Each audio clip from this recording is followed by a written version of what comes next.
Bismillahirrahmanirrahim. Assalamualaikum warahmatullahi wabarakatuh. Bagaimana kabarnya hari ini teman-teman? Miss harap semua dalam kondisi sehat ya. Hari ini kita akan mempelajari bab pertama di semester 1 kelas 11, yaitu tentang biologi sel. Sebelumnya, Miss sudah mengirimkan video terkait sel. Setelah kalian menonton video tersebut, menurut kalian, apa sih itu sel?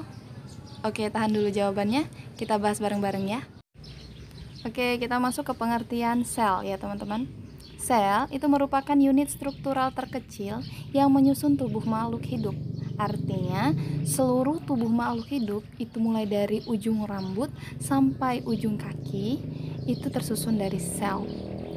Kebayang berapa banyak sel yang menyusun tubuh kita? Ya, nggak kebayang ya.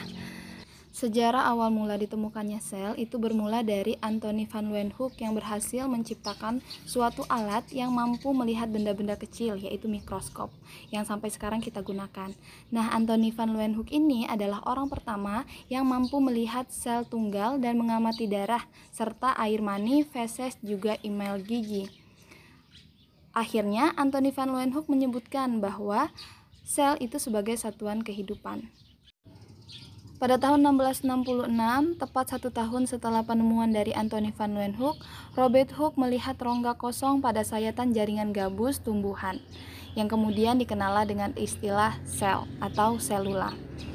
Namun, pada pengamatannya, Robert Hooke tidak menggunakan mikroskop rancangan dari Anthony van Leeuwenhoek. Dia menggunakan mikroskop yang dirancang sendiri untuk mengamati jaringan sel pada tumbuhan. Oke, setelah kita tahu pengertian dari sel, kemudian sejarah dari sel, kita harus tahu juga bagian-bagian utama dari sel itu apa sih? Nah teman-teman, bagian-bagian utama dari sel itu ada 4.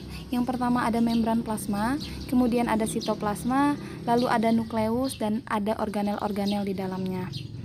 Sel itu ada molekul-molekul penyusunnya juga teman-teman. Jadi molekul penyusun dari sel itu adalah karbohidrat, protein, air, lipid atau lemak, dan asam nukleat.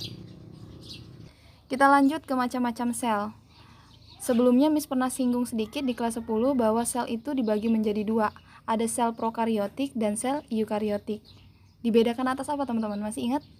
Iya, betul. Dibedakan atas ada tidaknya membran inti. Jadi kalau prokariotik itu dia tidak memiliki membran inti sel dan strukturnya masih sederhana. Sedangkan eukariotik memiliki membran inti sel dan strukturnya lebih kompleks.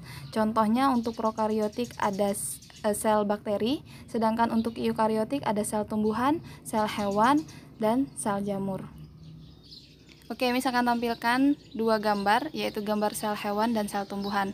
Tadi sudah kita bahas bahwa sel tumbuhan dan sel hewan itu masuk ke dalam sel eukariotik. Nah, sekarang Miss tanya, dari gambar sel tersebut, ada sel hewan dan sel tumbuhan ini, apa persamaan dan perbedaan dari kedua sel ini? Silakan kalian jawab pertanyaan Miss dengan menulis di buku latihan kalian, kemudian difoto dan dikirimkan atau diupload ke link yang Miss sediakan. Untuk hari ini pembahasan kita cukup sampai di sini dulu. Mungkin di pertemuan selanjutnya kita akan membahas tentang struktur dan fungsi sel. Terima kasih untuk hari ini. Miss akhiri. Wassalamualaikum warahmatullahi wabarakatuh.